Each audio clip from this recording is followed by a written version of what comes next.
पिछले कई सालों से हम देख रहे हैं, चाहे ईडी हो, चाहे एनआईए हो या दूसरी गवर्नमेंट की एजेंसीज़ हों, जितने भी इस किस्म के इंस्टीट्यूशंस हैं जो करप्शन और क्राइम वगैरह को चेक करने के लिए बने थे, उनको बीजेपी ने अपना अलायंस पार्टनर बनाया हुआ। जिस तरह अलायंस पार्टनर सरकार में रह के एक पॉलिटिकल पार्टी का काम करते हैं, उसी तरह से चाहे ईडी हो चाहे दूसरी एजेंसीज हो, उनको जो अपोजिशन जो भी कोई आवाज़ उठाता है कि इस वक्त अगर आप देखेंगे ख़ासकर राहुल गांधी कुछ ना कुछ बोलते रहते हैं, लोगों के मुद्दे उठाते रहते हैं, तो उनको खामोश करने के लिए या सोनिया जी को खामोश करने के लिए जिस नेहरू गांधी खानदान ने अपनी जो उनकी मिल्कियत थी, जो उनकी प्रॉपर्टी थी, वो दे दी है देश को, तो वो क्या करेंगे? कोई खुदा ना खास्ता कोई अखबार के पीछे, वो भी उन्हीं का अखबार। तो मैं समझती हूँ ये सिर्फ विच हंट है टू उनको काउ डाउन करने के लिए किया जा रहा है कि राहुल गांधी बात ना करे, बोले ना। और इसी तरह से तमाम चाहे जितने भी आपके अपोजिशन के लीडर हैं, जितने भी स्टेट्स हैं, सब जगह अपोजिशन लीडर्स को ईडी के छापे पड़ते हैं, उनको तंग किया जाता है और उनके बाद उनको बीजेपी ज्वाइन करवाई जाती है। जब बीजेपी ज्वाइन करते हैं तो ईडी के छापे बंद हो जाते हैं। तो ये विच हंट नहीं है तो और क्या है?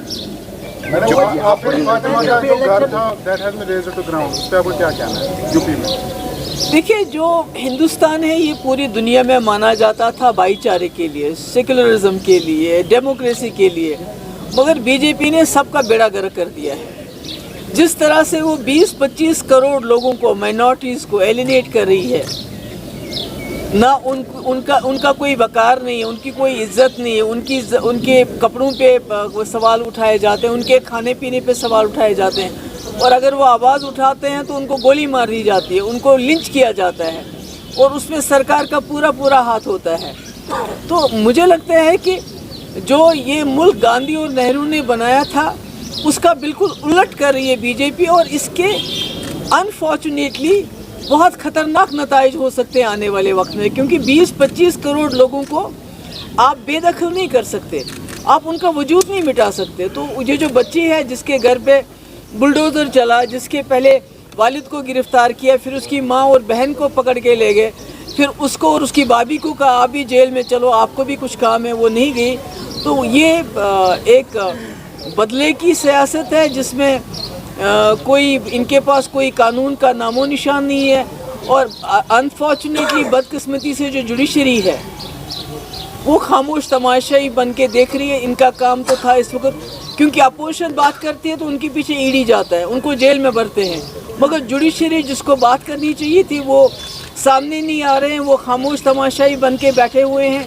मीडिया तो सारा गोदी मीडिया इनकी गोद में बैठा हुआ है, वो तो वही चलाते हैं जो इनको चलाने के लिए कहते हैं। Instead of arresting Nupur Sharma, उनको सिक्योरिटी दी है दिल्ली पुलिस में, कैसे देखते हैं आप मैडम? नहीं, देखिए, सिक्योरिटी का मैं समझती हूँ कि जब किसी को थ्रेट मिलता है, पहले तो थ्रेट करना नहीं चाहिए, तो उसमें सिक्योरिटी प्रोवाइड करना मैं नहीं समझती हूँ कोई ऐसी बात है। मगर उनकी गिरफ्तारी क्यों नहीं हो रही है? क्योंकि अगर आप कोई यहाँ मामूली सी बात करता है, ट्विटर पर ट्वीट करता है, मैंने देखा कश्मीर में क्या हो रहा है, हमारे जम्मू कश्मीर में अगर कोई ट्वीट करता है, कोई जर्नलिस्ट बात करता है, कोई सच बोलता है, तो उसको जेल में डालते हैं, उसको UAPA लगाते हैं।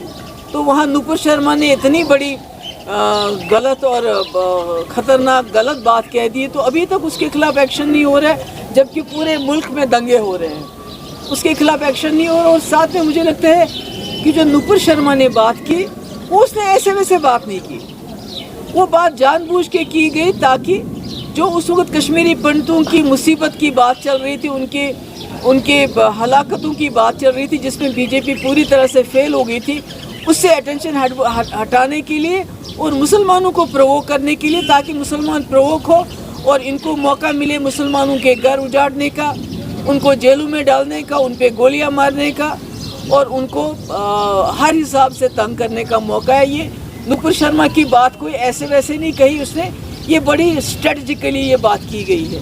Thank you. महबूबा जी, आपको नहीं लगता जब इलेक्शन नजदीक आ रहे हैं तो कांग्रेस को टारगेट किया जाता है? नहीं, इलेक्शन के बगैर भी इनका तो यही काम है, इलेक्शन कब नहीं होते हैं मुल्क में। यहाँ तो साल के साल इलेक्शन चलते रहते हैं, कभी किसी स्टेट में कभी स्टेट में। ये तो खाली कांग्रेस की बात नहीं है, आप ममता बनर्जी जैसे जो पूरे मुल्क में अंदर वो आती है among the 3 honest chief ministers, उसका भी केस है, कोई चिट फंड का कोई केस है।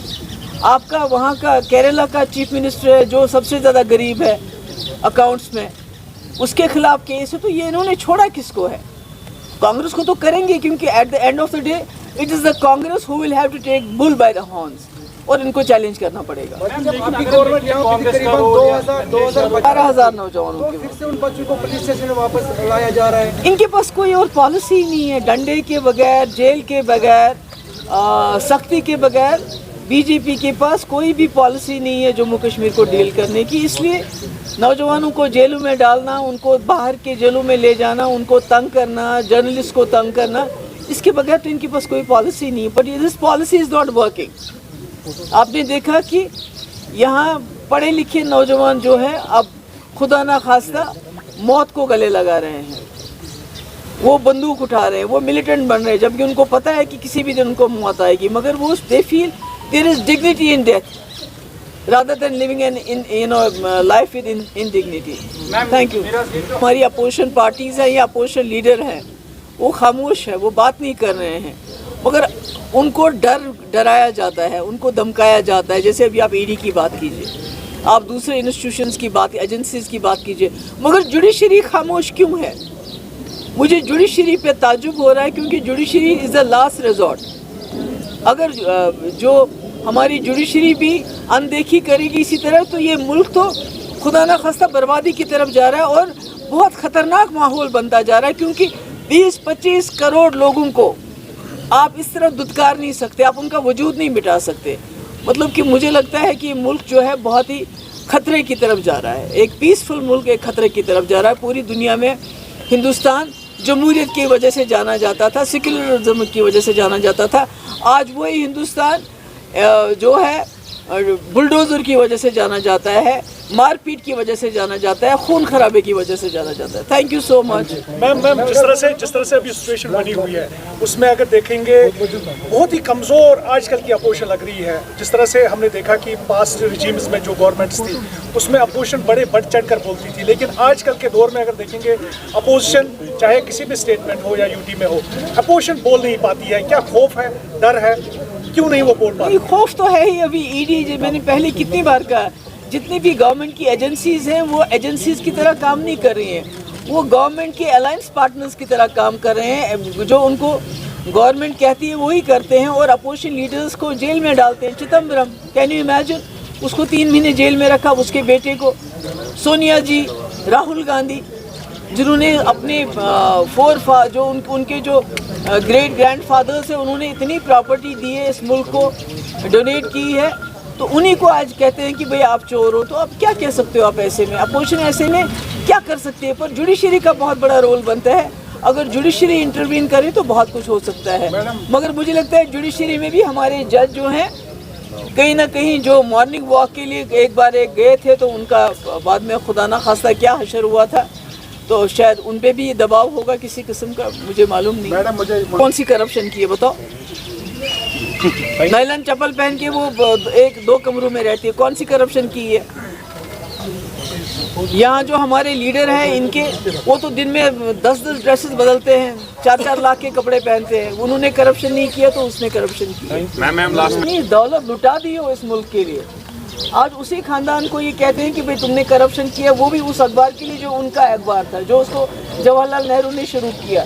ये विच हट है, और इसके खिलाफ अगर लोग, मैं कहती हूँ कि इसी के लिए नहीं बल्कि बाकी जो मुद्दे हैं हमारे, जैसे आज माइनॉरिटीज़ पे बुलडोजर चल रहा है, सब मुद्दों पे अपोजिशन को आना चाहिए और सड़कों पे आना चाहिए।